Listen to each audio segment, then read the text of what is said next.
CA का मई 25 का result आ गया और उसमें जो बच्चे पास हो गए हैं वो तो बहुत खुश हैं और होना भी चाहिए। उनकी उनका मेहनत का फल मिला है।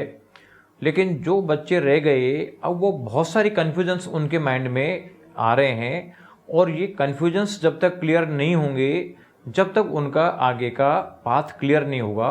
और कन्फ्यूजन क्या हो रहे हैं कि साहब हम अब जो बचा हुआ टाइम है उसमें सितंबर 25 का एग्ज़ाम दें या फिर जनवरी 26 का एग्ज़ाम दें, या इंटर और फाइनल के स्टूडेंट्स हैं उनमें कन्फ्यूजन है कि सिंगल ग्रुप दें या बोथ ग्रुप दें, और क्या हमें कोई कोचिंग ज्वाइन करनी चाहिए नहीं करनी चाहिए, कोई क्रैश कोर्स करें कि नहीं करें। तो ऐसे जो इम्पोर्टेंट इश्यूज है जो आपके माइंड में चल रहे हैं, वो चाहे सी फाउंडेशन लेवल पे हो, इंटर पे हो या फाइनल पे हो, उन सभी को मैं इस वीडियो में एड्रेस करने वाला हूं।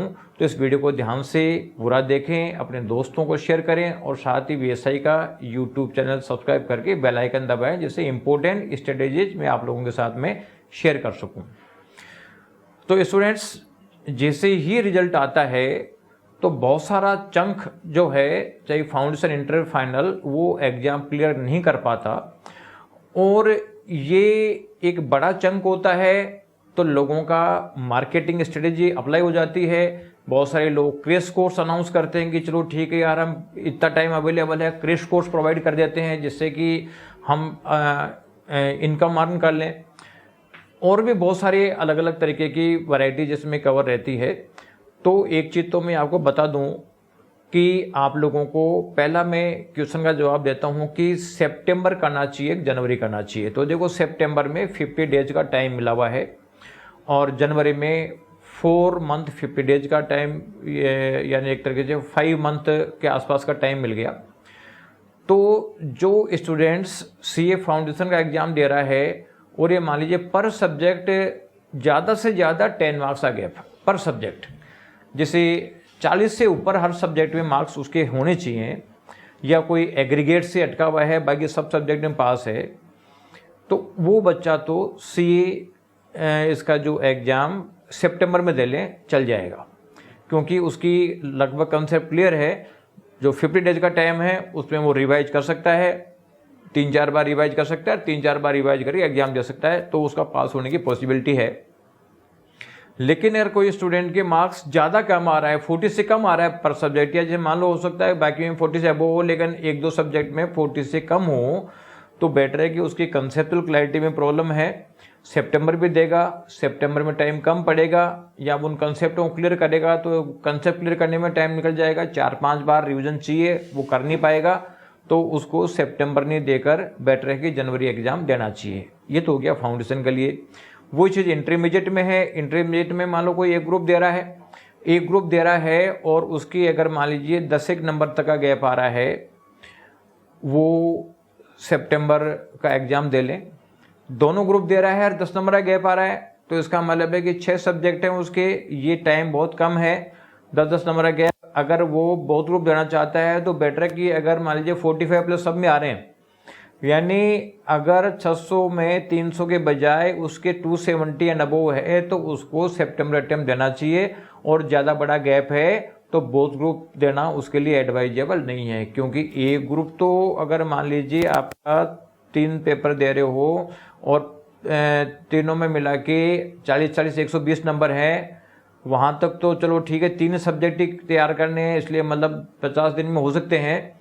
लेकिन अगर मान लीजिए 40-40 नंबर आ रहे हैं आपके सब सब्जेक्टों में, 2 ग्रुप देना है तो टाइम नहीं है।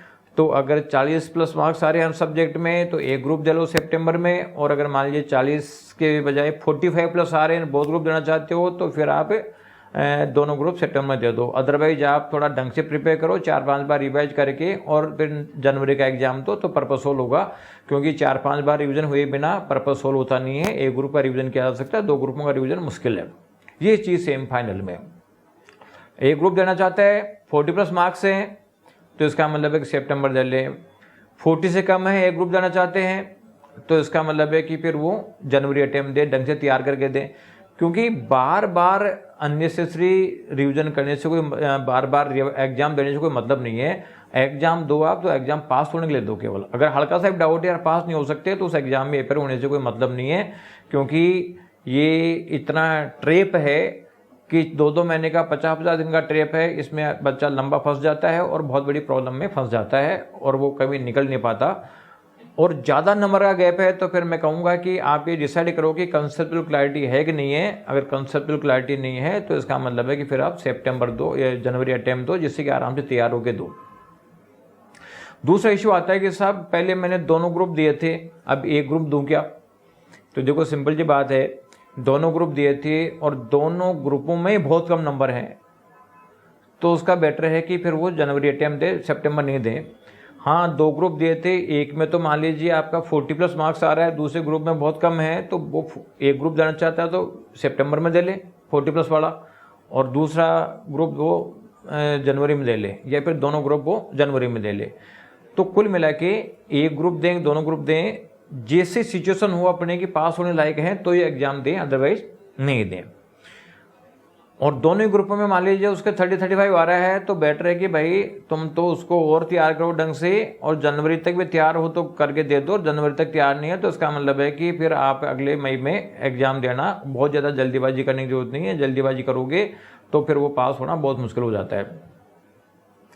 इसके अलावा क्रेश कोर्स करें क्या? तो देखो, क्रेश कोर्स नाम की चीज़ तो भूल के मत करना। चाहे आपकी कंसेप्ट क्लियर हो तो भी नहीं करना और क्लियर नहीं हो तो भी नहीं करना, क्योंकि क्रॉस में लोग ऊपर ऊपर से मोटी मोटी चीज़ें बता देते हैं। ऊपर ऊपर की चीज़ें एग्जाम में आती नहीं है, इन डेप्थ चीज़ें आती है वो कवर होती नहीं है और वो वेस्ट पे वेस्ट होता जाएगा। इसलिए क्रेश कोर्स तो भूल के ही नहीं करें, क्रेश कोर्स से कुछ भी नहीं होने वाला। हाँ, अगर आपको लग रहा है कि साहब हमारा तो कंसेप्ट क्लियर नहीं है, हमें ट्यूशन ही पढ़नी है, तो नॉर्मल लो, आप नॉर्मल क्लासेस लो और एक टाइम फ्रेम लेते हुए करो, और इस तरीके से टाइम लेके करो कि लास्ट में 5 महीने का टाइम तो तुम्हारे को रिवीजन करने के लिए मिल ही जाए, इंटर और फाइनल के लिए। और फाउंडेशन में कम से कम आपको जो है 2.5 महीने का से 2.5 से 3 महीने का टाइम आपको रिवीजन करने के लिए मिल जाए। ये प्लानिंग आपको लेके चलना पड़ेगा, जब जाके आप ये चीज़ कर सकते हैं। इसके लिए एक और होता है कि सब क्लासें लेके नहीं लें। तो देखो, क्लासें लेके नहीं लें तो इसका सीधी सी बात है, आपको लगता है कि यार मेरी कंसेप्ट तो पड़ी हुई है और मेरे को केवल रिवीजन की ज़रूरत है, तो सिंपल जी बात है, क्लासों की कोई रिक्वायरमेंट नहीं है, आप रिवीजन पे फोकस करें। और अगर आपको लगता है कि नहीं साहब अब मेरे तो कंसेप्ट क्लियर नहीं, क्लासेज लेनी है, तो क्लासेज अगर लेना चाहते तो क्लासेज लो, लेकिन फिर एग्जाम देने में जल्दीबाजी मत करो, क्योंकि क्लासेज लेने में भी टाइम लगता है। तो पहले क्लासेज कंप्लीट करो, उसके बाद आपके नंबर ऑफ रिविजन्स होंगे और उसके बाद आप एग्ज़ाम देने की पोजीशन में आ जाओगे। इसलिए आप एक चीज़ ध्यान रखो कि एग्ज़ाम दो केवल पास करने के लिए, ये जल्दीबाजी की ट्रैप में मत फंसो। क्रेश कोर्स एक बहुत बड़ा ट्रैप है, बिल्कुल भी फंसने की जरूरत नहीं है। कोचिंग वालों को पैसे मिल जाते हैं लेकिन आपको कुछ नहीं मिलेगा टाइम ख़राब करने के अलावा। और दूसरा, कंसेप्ट में प्रॉब्लम है, नहीं क्लियर है, जब भी क्लास लेनी है, अगर कंसेप्ट में क्लैरिटी है, रिवीजन करने की रिक्वायरमेंट है, तो कह लो रिवीजन नहीं करना है। बोथ ग्रुप सिंगल ग्रुप का मैंने पोजीशन बता ही दिया कि जो हो सकता है ना उतना ही करके दो। पता चलता है कई बार कि यार अपने नंबर आ नहीं रहे हैं, तो इसका मतलब है कि कमजोरी तो है ही। तो आपको लगता है कि साहब हमारी कंसेप्ट क्लियर है तो सितंबर दे दो, नहीं है तो इसका मतलब है कि फिर आपको जनवरी देना है। तो ये सब चीज़ें आप लोगों को फोकस करके देनी है, एग्ज़ाम पास होने के लिए देना है, केवल एग्ज़ाम में बैठने के लिए देना। इसलिए सोच समझ कर डिसीजन लो तो आपका करियर बन जाएगा। अदरवाइज 3-3 महीने का जो ट्रैप है ये सबसे गंदा ट्रैप है और इसमें फंस गए तो फिर निकलना मुश्किल हो जाएगा। Thank you.